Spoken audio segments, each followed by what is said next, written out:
আসসালামু আলাইকুম সবাইকে। আশা করি সবাই ভালো আছেন। সকাল সকাল ঘুম থেকে উঠেছি আজকে একটু মনটা ভালো, কারণ আজকে সকালে উঠে দেখি অনেক সুন্দর করে সূর্য উঠেছে।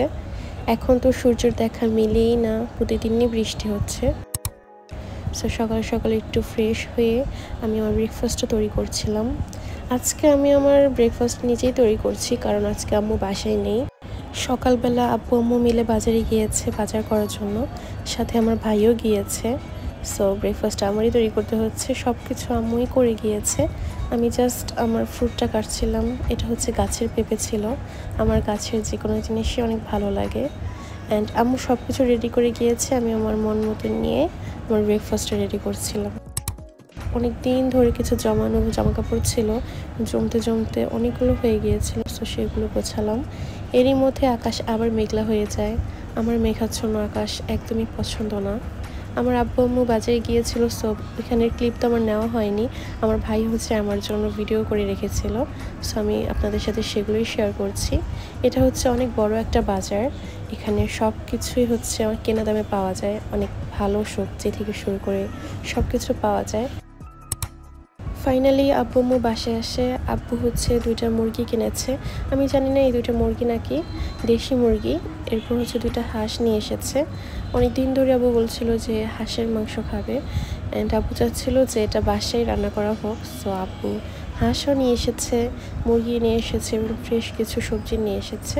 অ্যান্ড ওই বাজারের অনেক ফেমাস একটা মিষ্টি আছে, সেটা হচ্ছে বড় ধরনের বালিশ মিষ্টি।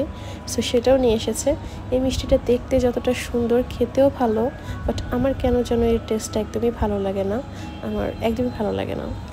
সো এরপর রান্নাবান্না শেষে আজকের খাবার হচ্ছে এটা, দুপুরের লাঞ্চ। এরপর হচ্ছে বিকেল হয়ে যায়।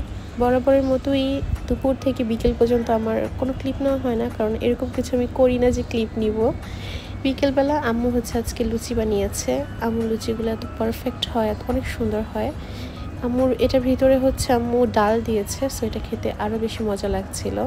অ্যান্ড আম্মুর প্রতিটা দিচ্ছিল, প্রতিটা এত সুন্দর করে ফুলছিল। আম্মুর রান্না খুবই সুন্দর। আমি চেষ্টা করব আম্মুর প্রতিটা রান্নাই রেসিপি করে তোমাদের সাথে শর্টসের মাধ্যমে শেয়ার করার।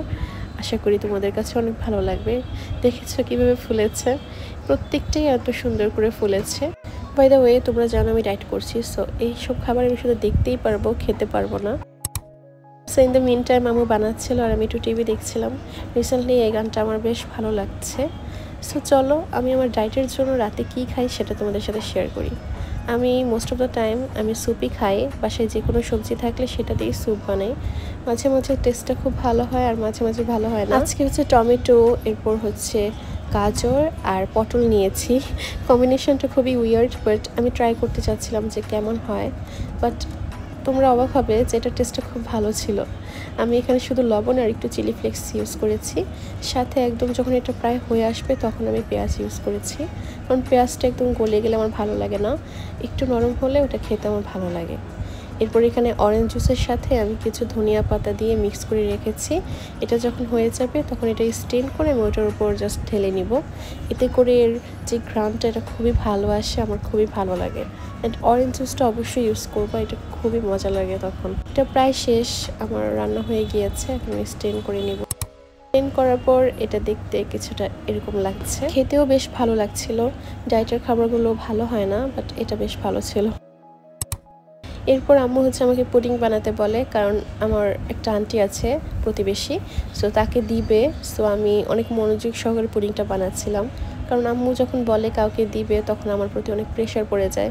আমার মনে হয় পুডিং যদি না ভালো হয়, আমার রেপুটেশনের একটা ব্যাপার আছে। সবাই জানে যে আমি পুডিং বা ডেজার্ট এটা অনেক ভালো বানাই। সো এটা খুব মনোযোগ সহকারে বানাচ্ছিলাম, স্পেশালি ক্যারামেলটা। সো এরপর দুধ গরম করলাম, সব কিছু করলাম। তোমাদের সাথে একটা ছোটো করে রেসিপিও শেয়ার করা হয়ে যাচ্ছে। দুধটা হচ্ছে হালকা যখন গরম থাকবে তখন ডিমের মধ্যে দিয়ে নাড়াচাড়া করতে হবে, না হলে কিন্তু ডিমটা কুক হয়ে যাবে। এটা গরম দেওয়ার কারণ হচ্ছে ডিমের একটা বাজে স্মেল থাকে, সেটাও থাকে না। আমি ভ্যানিলা এসেন্স দিয়েছি, এরপরও এই স্টেপটা ফলো করলে ডিমের কোনো গন্ধই পাবা না। পুডিংটা অনেক ক্রিমি হয়, খেতেও ভালো লাগে। এরপর আমি বিশেষভাবে পুডিং চুলায় মেক করতে পছন্দ করি, কারণ চুলায় এটা অনেক পারফেক্ট হয়। দেখো পুডিংটা কত সুন্দর হয়েছে। তোমাদের একটা টিপস দিলাম, পুডিংটা রেডি হওয়ার পর তোমরা ঠান্ডা করবা, ঠান্ডা করার পর এটা ফ্রিজে রাখবা, ফ্রিজে রাখার পর একদিন পর এটা মোল্ড আউট করবা, বা ধরো 5 থেকে 6 ঘন্টা ফ্রিজে রাখার পর মোল্ড আউট করবা। তাহলে পুডিংটা অনেক সুন্দর হয় অ্যান্ড সুন্দর করে সেটও হয়। যদি তোমাদের পুডিং নরমও হয়ে থাকে তাহলেও সেট হয়ে যাবে। সো আজকে ব্লগ এই পর্যন্তই। আল্লাহ হাফিজ সবাইকে। আমার চ্যানেলটিকে সবাই সাবস্ক্রাইব করে দিও অ্যান্ড আশা করি এবার থেকে তোমাদের সাথে রেগুলার ব্লগ শেয়ার করতে পারবো। Bye bye.